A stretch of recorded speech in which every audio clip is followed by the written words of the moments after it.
Hello everyone. In case I have not introduced myself to you, my name is Valeria and I am the bride's sister. Not only am I her sister, but I am her best friend, despite the constant lies she seems to tell everyone.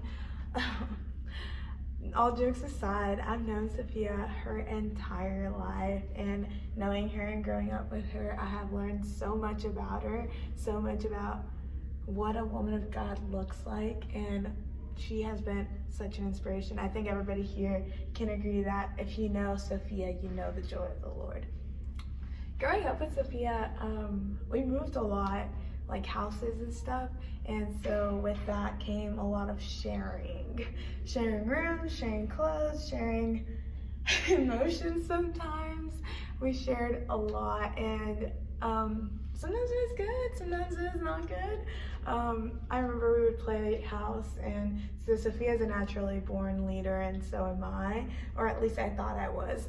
But I would always be the teacher when we would play school, and she was a little student, and I was like, well, you do this and that, because I always bossed around. And one day she stood up to me and she was like, Val, I want to be the teacher. What if I want to be the teacher?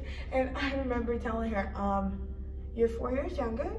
No, stay in your place. And I continued to boss her around, not knowing that one day she would be the leader in everything she does. And I don't know, we would play that, we would share clothes. Oh my goodness, she would always get mad at me. But I would get more mad at her because she would steal my clothes and then call it her idea.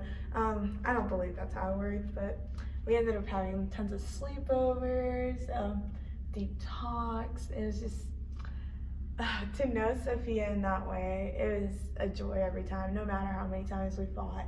It was always hilarious. We would play feet fights. It was always a joy to be around her. We always moved schools, so that was also something that she was always there for me, you know, and I think everybody here can agree that Sophia is always there for anyone that wants a person to listen. And so going through a lot of like identity issues and moving schools and not really having a sense of like a friend group, Sophia was that friend, you know, and ultimately we did become best friends.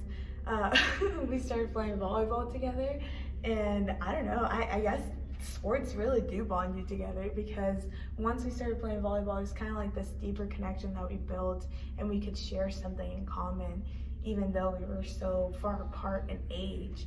But we started becoming best friends. I don't know what age, but it kind of just happened. I mean, we started going on Friday night runs to Walgreens, and like we had these gummies that we absolutely loved, but because we were athletes, we couldn't like really eat them.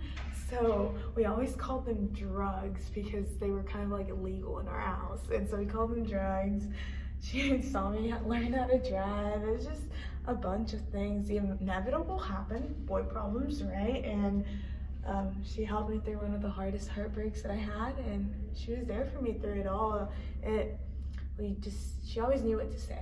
She always had some kind of wisdom in her, and I absolutely love that about her, and that gift that God just naturally gave her. She became a strong pillar in my life, and I believe that she became a strong pillar in all of our lives at some point or another.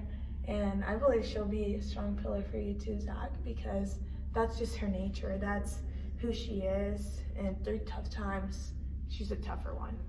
Through tough times, she'll be there for you. And, you know, she was that for me. And I think that's when I considered her my best friend.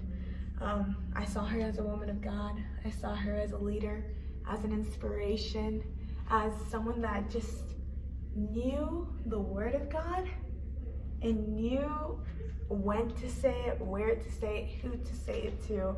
And so just her leadership was outstanding. And it's gonna hurt. It hurts more than anything to know that we won't share a room anymore. It hurts more than anything to know that I'm kind of letting her go now. But I know that the years that I have built of bond, you're about to build with Zach as well. And I'm so happy to know that Sophia is about to spend the rest of her life with Zach, because I love Zach and his family. Y'all are awesome. But I know that all of you guys can agree with me that she is an outstanding person, and she loves God so deeply, and knowing the years of sharing a room with her is over, it hurts. But hey, we made an agreement that if I ever wanted to sleep over, she's gonna kick Zach out of the house and have me, so sleep over tomorrow night. But all jokes aside, I know that you're amazing, Sophia, and I know that she's gonna make an amazing bride, and not bride, I mean, wife, I guess now, but wife to Zach. And I'm just so excited to see how our families bond together and to see all the amazing things that will come out of this marriage. And I'm so proud of the person that you have become and the woman of God that you keep growing into be. Keep being that leader. And I love you more than anything in the entire world. And I can't cry because my makeup is all good right now, but I know we've cried a bunch of tears. Congratulations. I love you both.